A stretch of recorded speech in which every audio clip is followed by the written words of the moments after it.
इसके पहले वाले लेक्चर में हम लोग different type of mutual funds की बात कर रहे थे, उसी को आगे कंटिन्यू करते हैं। तो जैसे कि अभी तक हमने समझा कि मेन दो टाइप के म्यूचुअल फंड्स होते हैं, एक इक्विटी फंड, एक डेट फंड। अब जब हम उसको आपस में मिक्स करते हैं तो एक नई कैटेगरी बन जाती है, यानी इक्विटी फंड को और डेट को मिक्स करेंगे तो हाइब्रिड बन जाएगा। ठीक है, इसी में बैलेंस भी फंड आते हैं, कहीं बैलेंस फंड लिखा रहता है। फिर सोल्यूशन ओरिएंटेड फंड होते हैं, फिर अदर स्कीम्स होती हैं। तो बेसिकली सारे के सारे फंड्स तो इक्विटी या डेट फंड्स ही होंगे। तो सोल्यूशन ओरिएंटेड स्कीम जैसे रिटायरमेंट फंड हो गया या चिल्ड्रन फंड हो गया। रिटायरमेंट फंड का मतलब क्या हुआ कि जब हम रिटायर होंगे तो हमारे पास एक साइजेबल कॉर्पस होना चाहिए, ताकि 60 साल तक जो हमने कमाया है उसके बाद अगले साल जब हम अगले 20-30 साल नहीं कमा पाएंगे, यानी ये माना जाता है कि इंडिया में लाइफ एक्सपेक्टेंसी कितने साल की है, हम लोग कितने साल तक जीवित रहते हैं। 80 तो नहीं है, जापान में 80-90 होता है, 90 पहुंच गया है। यूरोप में जो डेवलप कंट्रीज़ हैं वहाँ पे अबव 80 है, लेकिन इंडिया में कम है। लेकिन स्टिल नियर अबाउट 70-72 होगा इंडिया का। 69 था पहले, अभी 7 बढ़ के थोड़ा और हेल्थ केयर अच्छी हुई है, क्योंकि हमने आयुष्मान भारत मेडिकल पे काफ़ी एक्सपेंस किया है, गवर्नमेंट ने एक्सपेंडिचर बढ़ाया है, तो उसकी वजह से लाइफ एक्सपेक्टेंसी बढ़ गई है। और आपको शायद नहीं पता होगा कि 1901 में इंडिया की लाइफ एक्सपेक्टेंसी कितनी थी, कोई अंदाज़ा लगाएगा? 1901 में कितनी होगी? आज से 100-150 साल, 100-125 साल पहले 100 साल थी। तो ये लोग नहीं कहते हैं कि पहले पुराने ज़माने में लोग ज़्यादा लंबा जीते थे।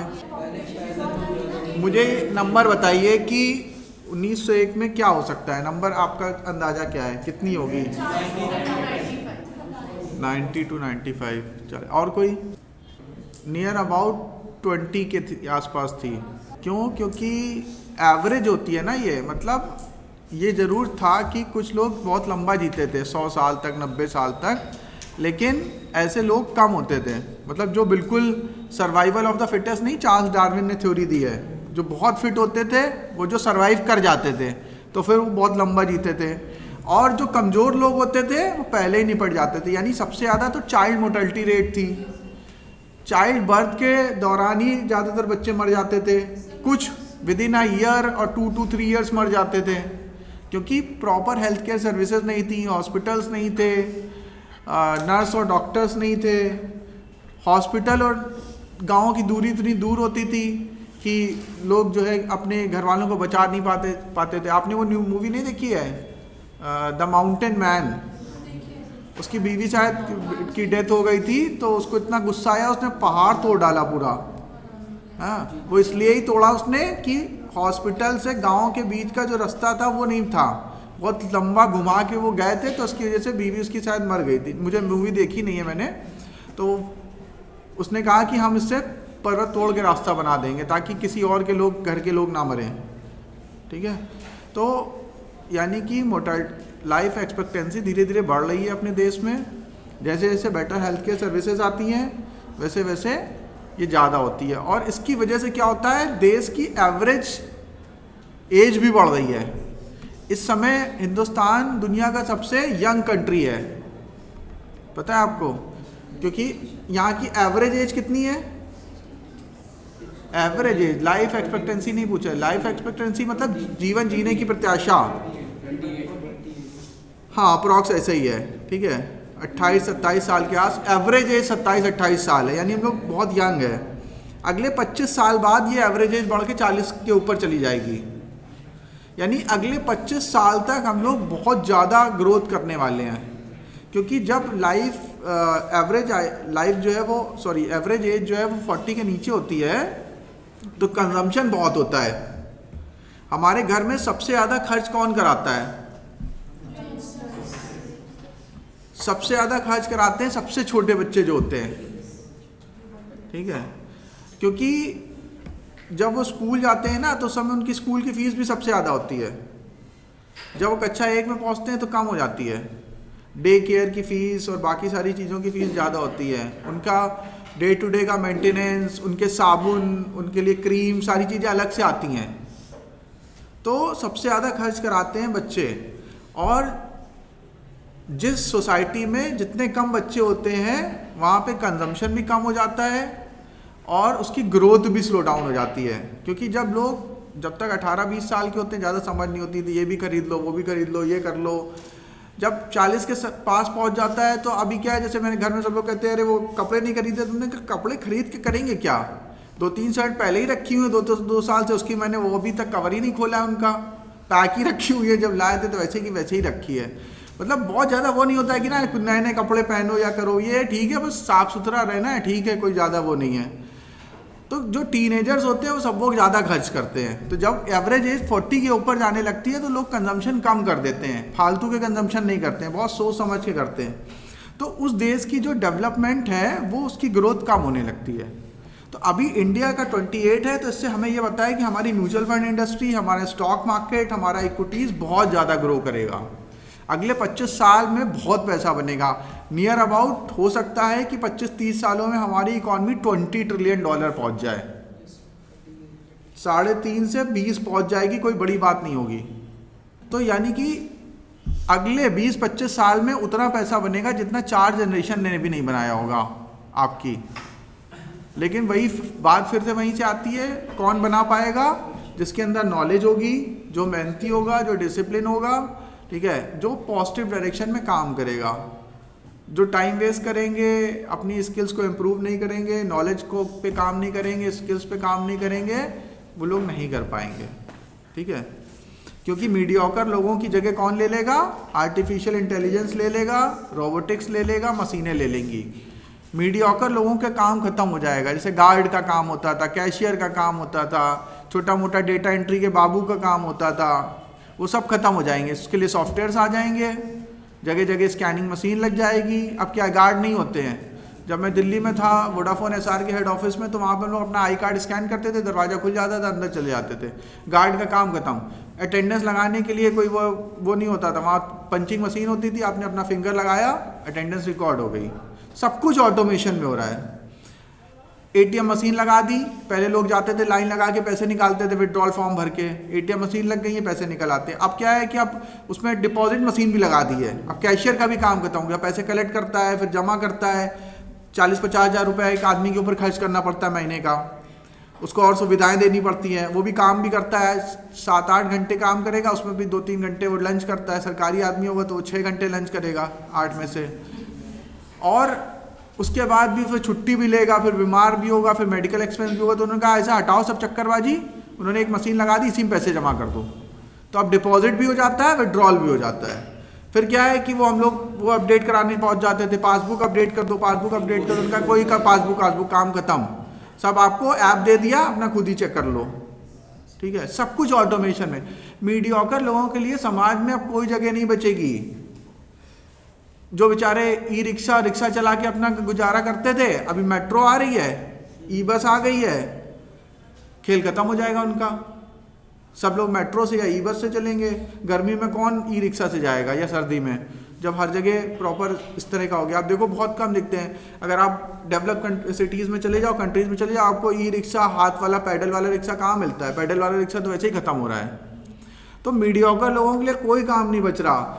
जो बेचारे रोड साइड वेंडर्स होते थे, उसके लिए मॉल खोल दिए उन्होंने, सब लोग सामान मॉल पे ले लेते हैं, सड़क पे कोई सामान लेना। और जो नया आप लोग का पढ़ा लिखा जो जनरेशन आ रहा है, कह रहे हो सड़क वाला सामान सही नहीं होता है, हाइजीनिक नहीं होता है। हम लोग तो ठेले पे खड़े होकर भी खा लेते थे, लेकिन अब जो बच्चे हैं उनकी मम्मी वो कहते हैं अरे वहाँ का गंदा खाना, वो मत खाओ, ठीक है। हम लोग शॉप में खाएंगे चल के, KFC में, मैकडी में खाएंगे, पिज़्ज़ा हट में, ठीक है। सड़क पे नहीं खाते हैं वो लोग, ठीक है। तो हम लोग का इम्यून सिस्टम भी वैसे ही था कि सड़क वाला खाना, ठेले वाला हजम भी हो जाता था, उन लोग के हजम भी नहीं होगा। तो ये फ़र्क आ रहा है। तो इससे क्या होगा कि मतलब अब आगे क्या हो रहा है कि अनऑर्गेनाइज सेक्टर ऑर्गेनाइज हो रहा है।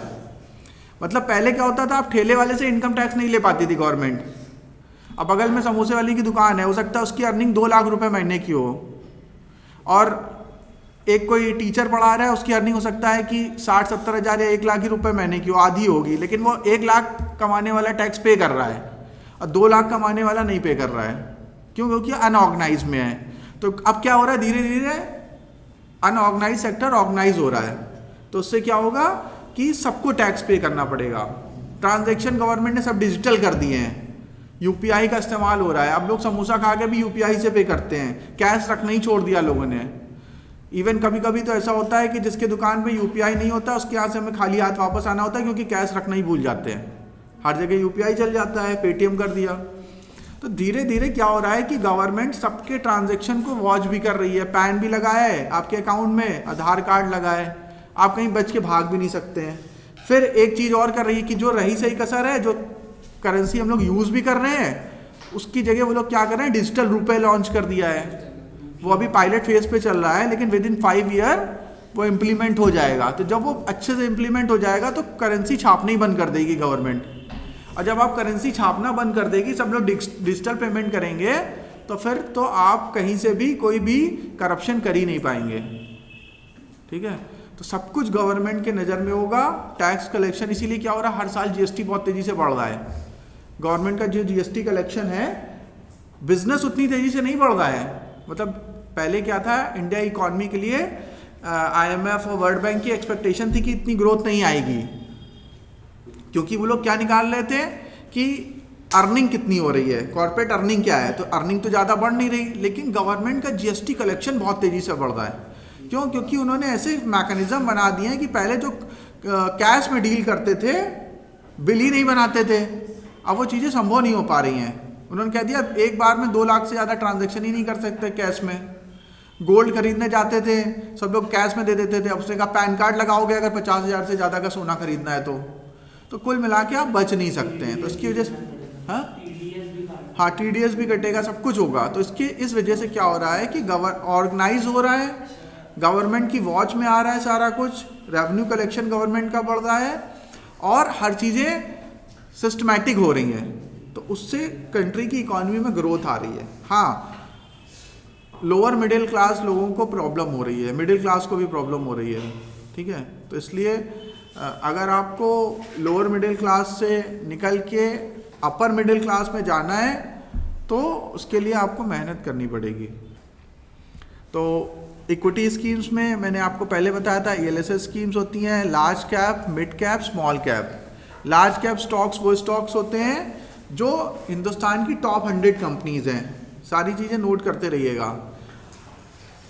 उसके बाद 101 से लेके 250 तक के जो स्टॉक्स होते हैं वो मिड कैप स्टॉक्स कहलाते हैं। यानी हिंदुस्तान की अगली 150 कंपनियां मिड कैप कंपनियां कहलाती हैं। फिर 251 से ऊपर के जितने भी स्टॉक्स होते हैं वो स्मॉल कैप स्टॉक्स कहलाते हैं, वो स्मॉल कैप कंपनियां हैं। यानी पहली 100 कंपनियां लार्ज कैप, उसके बाद अगली 150 कंपनियां मिड कैप, फिर उसके बाद की यानी 250 के बाद की जितनी है 251 से लेके आगे तक की सारी कंपनियां क्या, स्मॉल कैप। और मल्टी कैप फंड्स कौन से होते हैं, जिसमें तीनों का मिक्स होता है। ठीक है, फ्लेक्सी कैप फंड्स कौन से होते हैं, जिसमें फंड मैनेजर के पास फ्लेक्सिबिलिटी होती है कि किसी में भी वो कितना भी ले सकता है। ठीक है, वैल्यू फंड और कॉन्ट्रा फंड क्या होते हैं, वैल्यू फंड वो फंड होते हैं जो, या वैल्यू स्टॉक्स वो स्टॉक्स होते हैं जिनकी वैल्यूएशन सस्ती होती है और उसमें ये पोटेंशियल होता है कि वो फ्यूचर में अच्छी ग्रोथ कर सकते हैं। हाँ, वैल्यू स्टॉक का कोई एग्जांपल बताइए। इस समय वैल्यू स्टॉक का एग्जांपल है एक जो ग्रोथ स्टॉक होता था कभी, HDFC बैंक, उसकी वैल्यूएशन 18 के पीई पे चल रही है, लाइफ टाइम लो। यानी उसकी 18 के पीई पे वो 2008 में भी नहीं आया था। तो वैल्यू स्टॉक्स है, मतलब उसके वैल्यूएशन बहुत सस्ती है। इसी तरह से ITC 200 रुपये जब चल रहा था, वैल्यू स्टॉक था। इन्फोसिस एक समय में वैल्यू स्टॉक बन गया था जो कभी ग्रोथ स्टॉक था। तो कभी कभी क्या होता है, किसी वजह से किसी पर्टिकुलर कंपनी की ग्रोथ उतनी नहीं हो पा रही होती है जितना उसका पोटेंशियल होता है। जैसे HDFC, कोटक बैंक में बहुत पोटेंशियल है, बट लेकिन उनका स्टॉक प्राइस नहीं ज़्यादा मूव कर रहा है, तो वो वैल्यू स्टॉक्स बन गए हैं। तो वैल्यू स्टॉक्स वो स्टॉक्स होते हैं जिनकी वैल्यूएशन बहुत अट्रैक्टिव होती है और उनमें फ्यूचर में ये पोटेंशियल होता है कि वो अच्छा कर सकते हैं आगे चल के। कॉन्ट्रा फंड कौन से फंड्स होते हैं, जो कॉन्ट्रेरियन कॉल लेता है। जैसे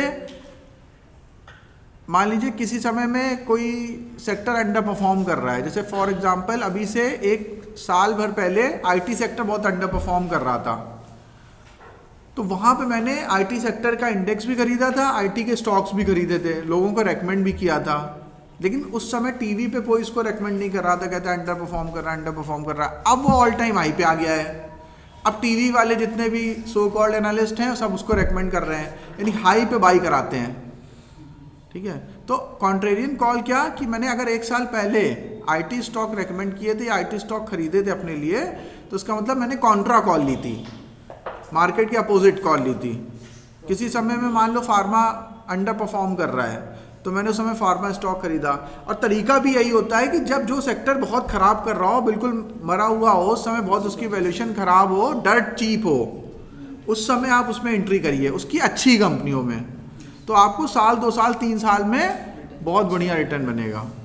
ठीक है, लेकिन टीवी में उल्टा कराते हैं, जब वो नीचे गिर रहा होता है तो उसको कहते हैं बेच दो, इसको बेच दो, और जब महंगा ऑल टाइम हाई पे आ जाता है तब कहते हैं खरीद लो।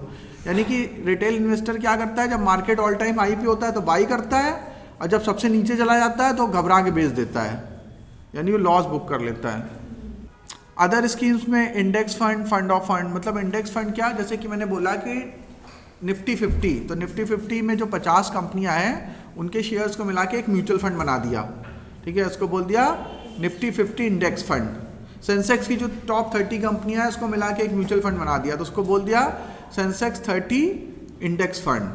फंड ऑफ फंड क्या, जो विदेशों में इन्वेस्ट करता हो, जैसे कि हमें अमेरिका के स्टॉक्स खरीदने हैं, गूगल, फेसबुक, एनवीडिया, तो अब हम डायरेक्ट तो नहीं खरीद सकते हैं, तो क्या करेंगे कि अमेरिका में कोई एक अच्छा फंड लिस्टेड होगा जो वहाँ की कंपनियों में इन्वेस्ट करता होगा, उस फंड की यूनिट्स खरीद ली किसी एक फंड ने, और उस इंडियन फंड ने, उसको हमने खरीद लिया, तो this is called fund of fund. ठीक है, जो एक ऐसा फंड जो किसी और म्यूचुअल फंड में इन्वेस्ट कर रहा हो उसको कहेंगे फंड ऑफ फंड। अब कोई ऐसा पॉइंट जो आपको नहीं समझ में आया हो? चिल्ड्रेन फंड वो फंड होता है जो जैसे बच्चा छोटा है उसके लिए इन्वेस्ट कर दिया कि जब वो 18 साल का होगा तो वो कहीं कॉलेज में जाएगा, बीबीए करेगा, एमबीए करेगा, बीटेक करेगा, सीए करेगा, तो उसमें पैसे की ज़रूरत होगी, तो अभी से 2000 रुपये महीने उसके नाम पे डाल रहे हैं, तो जब वो 18-20 साल का होगा तो 20-25-30 लाख रुपए हो जाएंगे, तो उसकी फ़ीस से काम आ जाएंगे। तो वो क्या हो गया, solution oriented scheme, child fund. Retirement fund क्या है, जब मैं 60 साल का हो जाऊंगा तो मुझे पैसे की ज़रूरत होगी क्योंकि हम कमाना बंद कर देंगे, या फिर मान लो किसी को कह रहा है कि मुझे 50 साल में रिटायर होना है, जैसे मैंने कहा कि मुझे 45 में रिटायर होना है, तो हम बस 45 ईयर तक का इन्वेस्टमेंट करेंगे, उसके बाद फिर ऐसा कर देंगे कि हमें मंथली अर्निंग आने लगे, जो हमने इन्वेस्टमेंट किया उससे हमें मंथली अर्निंग आने लगी। यानी इसको कहते हैं सिस्टमैटिक विड्रॉल प्लान। जैसे SIP होता है सिस्टमैटिक इन्वेस्टमेंट प्लान, उसी तरह से होता है SWP systematic withdrawal plan. SIP में इन्वेस्ट करते हैं, SWP में वापस लेते हैं। 60 साल तक इन्वेस्ट किया, 50 साल तक इन्वेस्ट किया, रिटायरमेंट जब तक आप नहीं ले रहे तब तक इन्वेस्ट किया, उसके बाद आपने उसको विड्रॉ करना शुरू कर दिया, तो आपकी पूरी लाइफ में वो काम आता रहेगा। ठीक है, और अगर आपके पास इतना बड़ा कॉर्पस हो गया है कि SWP करने के बाद भी फंड का साइज बढ़ रहा है, ठीक है, जैसे कि हम कहते हैं समुद्र से 2 लोटे पानी निकाल लो, 2 4 10 बाल्टी पानी निकाल लो, समुद्र के पानी में कोई फर्क नहीं पड़ता है, तो इसका मतलब ये है कि वहाँ बहुत ज़्यादा पानी है। तो इसी तरह से अगर आपने कॉर्पस इतना बना लिया है कि आप उससे मंथली विड्रॉ भी कर रहे हैं लेकिन आपका फंड तब भी बढ़ रहा है, तो वो बहुत अच्छी बात है। हाइब्रिड स्कीम वही स्कीम होती है जिसमें मिक्स होता है, ठीक है, इक्विटी डेट मिक्स होता है।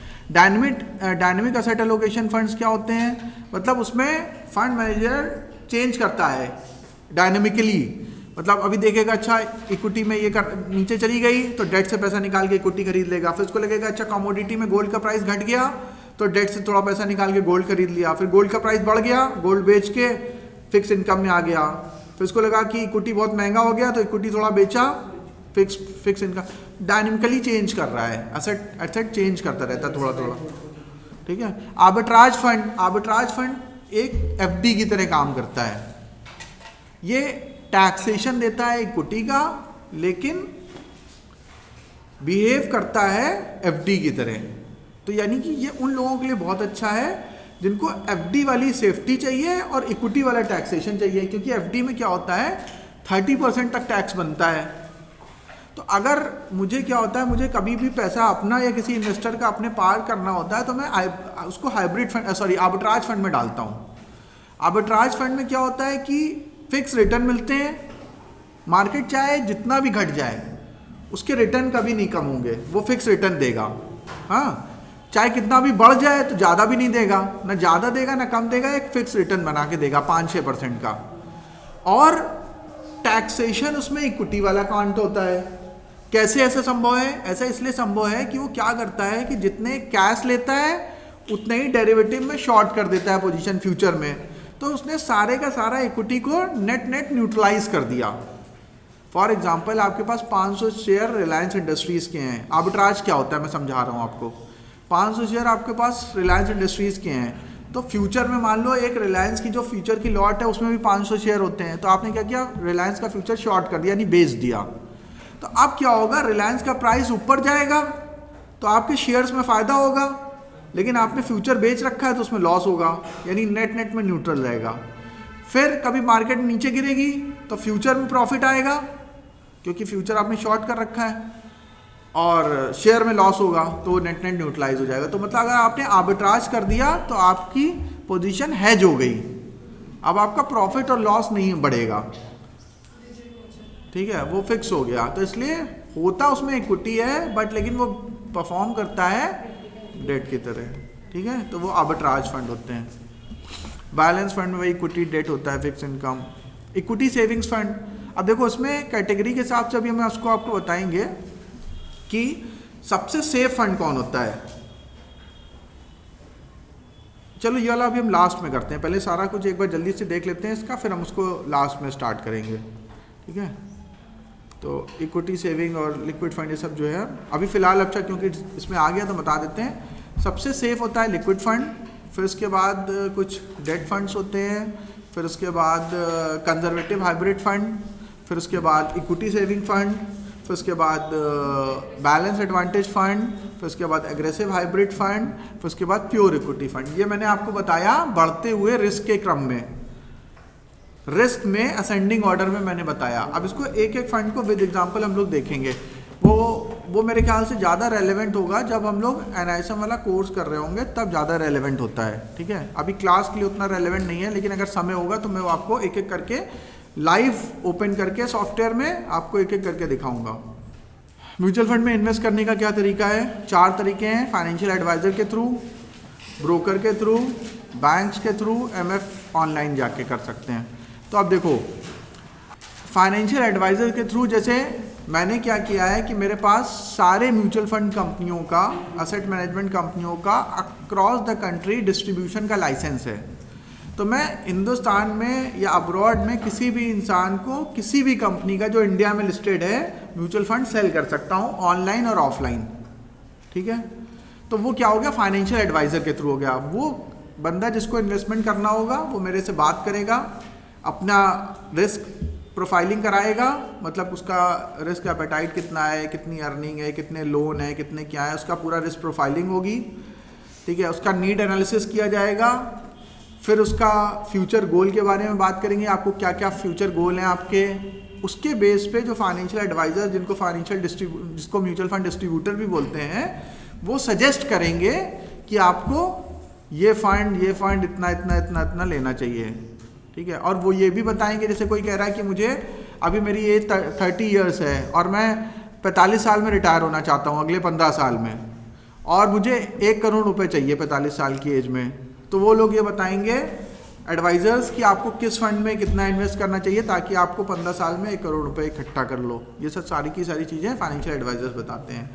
ब्रोकर क्या होते हैं, जैसे मेरे पास ब्रोकरशिप भी है, एंजल ब्रोकिंग की है, इंडिया इन्फोलाइन की है, तो मैंने क्या कर रखा है कि उसको फ्रेंचाइजी कहते हैं, यानी कि जो उसको डीमेट अकाउंट खोलते हैं ना, आप लोग डीमेट अकाउंट खोलते हैं तो डीमेट अकाउंट हमेशा किसी ब्रोकर के पास खुलता है। एंजल वन की फ्रेंचाइजी है, तो मैं क्या करता हूँ, जिसको भी स्टॉक ट्रेडिंग करनी होती है उसको मैं अकाउंट ओपन करके देता हूँ। तो वो जो अकाउंट ओपन होता है जिस ऐप से, उस ऐप में म्यूचुअल फंड करने का भी ऑप्शन होता है, तो आप वहाँ से भी कर सकते हैं, यानी कि थ्रू योर फ्रेंचाइजी और ब्रोकर, जहाँ से आपने अपना डीमेट अकाउंट ओपन किया है, जैसे कि ज़ीरोधा है, आपका ग्रो है, ये सब भी ब्रोकर हैं, ठीक है। आनंद राठी है, शेर खान है, एंजल वन है, ये सब क्या ब्रोकर्स हैं। तो ये इनके थ्रू भी आप ये काम कर सकते हैं। बैंक के थ्रू भी होता है, जहाँ पे आपने बैंक में अकाउंट खोल रखा है वहाँ से भी म्यूचुअल फंड आप ले सकते हैं, और ऑनलाइन उनकी वेबसाइट पे जाके भी ले सकते हैं, ठीक है। लेकिन अब इसमें से कौन से मेथड पे लेना चाहिए आपको, ये डिपेंड करता है आपके खुद के ऊपर। फॉर एग्जांपल अगर आपको बहुत अच्छे से सब कुछ क्लियर है, सब कुछ आता है आपका, तो आप ऑनलाइन ले लीजिए, ठीक है। आपको किसी से कुछ पूछने की ज़रूरत नहीं है, आपका बिल्कुल सारा कंसेप्ट क्लियर है, सब कुछ आपको पता है, फाइनेंशियली लिटरेट है मतलब अगर आप, ठीक है। अगर आपको लग रहा है कि नहीं मुझे किसी एडवाइज़र की ज़रूरत है, मुझे पूछना है, समझना है, रिस्क प्रोफाइलिंग करानी है, अपना फाइनेंशियल प्लानिंग करनी है, तो फिर आपको फाइनेंशियल एडवाइज़र के पास जाना चाहिए। बैंक के पास नहीं जाना चाहिए कभी भी।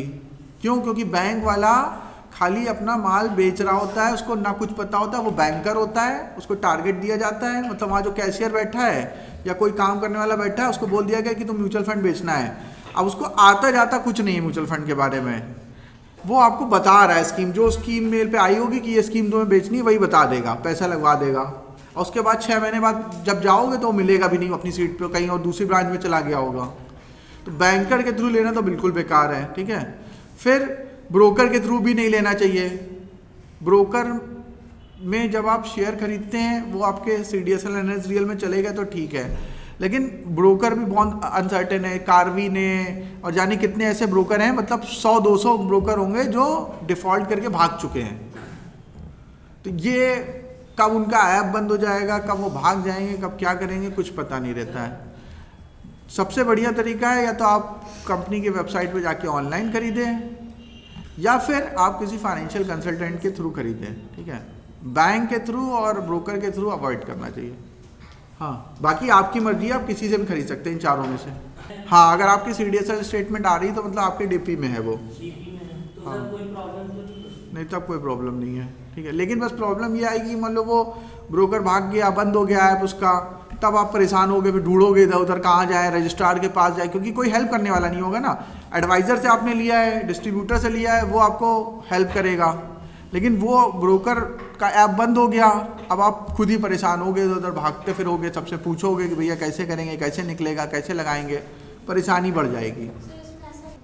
हाँ, इसमें क्या होता है कि अगर आप कंपनी की वेबसाइट पे जाके खरीदेंगे तो थोड़ा कॉस्ट इफेक्टिव होता है, बाकी और किसी प्लेटफॉर्म से खरीदेंगे तो वो थोड़ा महंगा होगा। हाँ, लेकिन जैसे आपने किसी एडवाइज़र के थ्रू खरीदा तो एडवाइज़र ने जो आपको एडवाइस दी, या फिर जैसे एक मैं आपको एक एग्जांपल बताऊं, मेरे साथ ही हुआ था।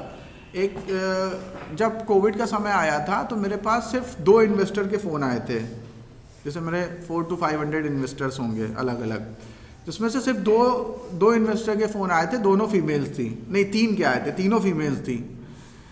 और उन लोग को थोड़ी घबराहट हो रही थी कि ये मेरा फोलियो जो है वो नीचे गिर रहा है, इसमें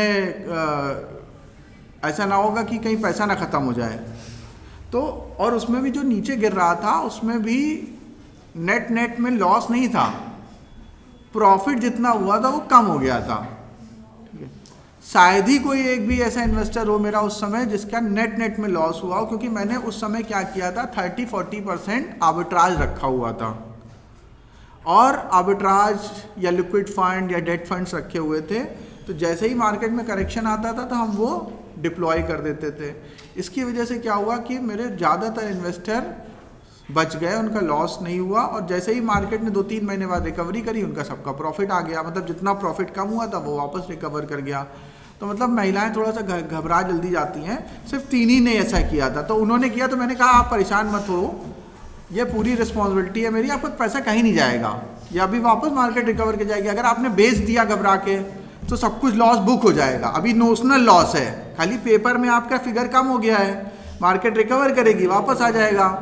तो उन्होंने नहीं बेचा, वापस सही हो गया तो प्रॉफिट आ गया वापस, ठीक है। तो यानी एडवाइज़र ने की वजह से आपको एक गाइडेंस मिल जाती है। अगर वो खुद डायरेक्ट कर रही होती अपने मन से, कोई ऑनलाइन कर रही होती तो बेच देती, पक्की बात थी, तो उनका लॉस बुक हो जाता और पैसा कम से कम 10-15 लाख प्रॉफिट से कम हो गया था।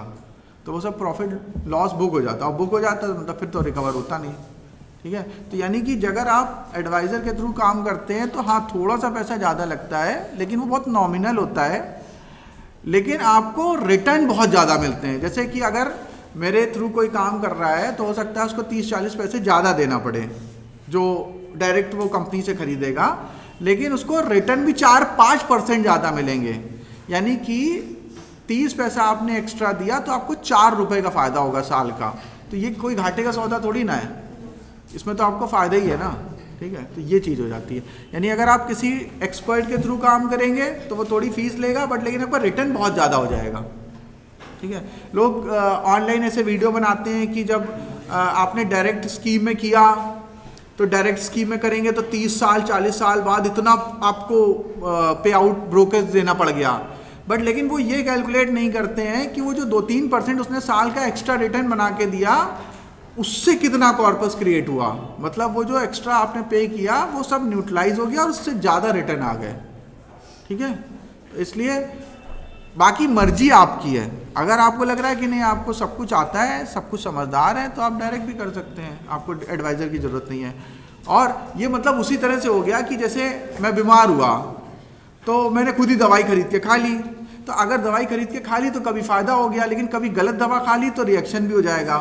मान लो मैंने सोच रहा है कि बुखार आया है, अब बुखार की जगह वहाँ पे निमोनिया हो गया हो या पीलिया हो गया हो मुझे, या किसी को और ज़्यादा कोई क्रिटिकल बीमारी हो गई हो, वो पैरासीटामोल खा रहा है, तो क्या होगा, वो मर भी सकता है। ठीक है, तो इसी तरह से जब अगर आप अपने मन से अपना इलाज करना खतरनाक है, आपको एक डॉक्टर की हेल्प लेनी चाहिए। तो उसी तरह से अगर आपका जो फाइनेंशियल प्लानिंग है वो भी उतना ही इंपॉर्टेंट है। आपकी 3 चीज़ें बहुत इंपॉर्टेंट होती हैं, आपका हेल्थ और आपका वेल्थ और फिर टाइम। ठीक है, तो हेल्थ और वेल्थ दोनों का बहुत ध्यान रखना चाहिए। दोनों के लिए अगर आपके पास एक्सपर्ट है, हेल्थ के लिए आपने कोई ट्रेनर हायर किया है, डॉक्टर के पास जाते हैं बीमार होने पे, तो आप अपनी वेल्थ की प्रोटेक्शन के लिए भी किसी कंसल्टेंट को हायर करेंगे तो अच्छा रहेगा। बाकी मर्जी आपकी, आप अपना इलाज कर सकते हैं। डॉक्टर से मतलब मेडिकल स्टोर में जाओ, दवा खरीद के खा लो, अब फ़ायदा कर गई तो ठीक है, रिएक्शन हो गई तो मर जाएंगे तो कोई बात नहीं, वो आपका रिस्क है। टाइम हो गया, ठीक है, चलो फिर यहीं से कंटिन्यू करेंगे।